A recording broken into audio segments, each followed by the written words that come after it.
पवन सिंह के गाने या खेसारी लाल गाने जो पहले आते थे वो कम से कम एक दिन में करोड़ पार कर जाते थे। आज इस वीडियो में बात करने वाले हैं दोस्तों खेसारी लाल पवन सिंह के गाने या खेसारी लाल गाने जो पहले आते थे वो कम से कम एक दिन में करोड़ पार कर जाते थे। 1 से 2 दिन के अंदर करोड़ पार।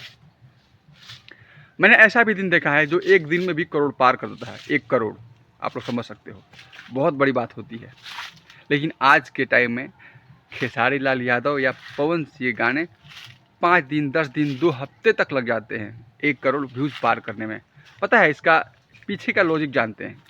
कहीं ना कहीं जो पवन सिंह थे पहले के जो गाना गाते थे, तो पहले गाना ना इनके बीच में आता था 15 दिन पे, महीने पे, 1.5 महीने पे, ऐसे लोग सुनने के लिए तरसते थे कि यार पवन सिंह का गाना आ जाए।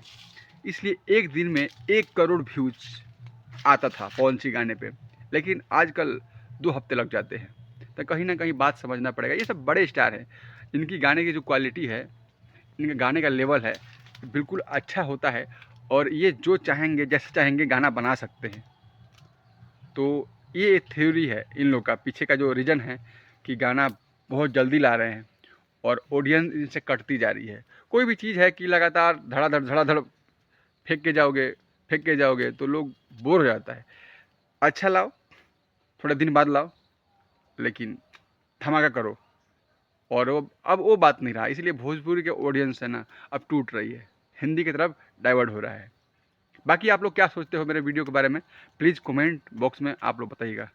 धन्यवाद, नमस्कार, जय भोजपुरी, जय बिहार।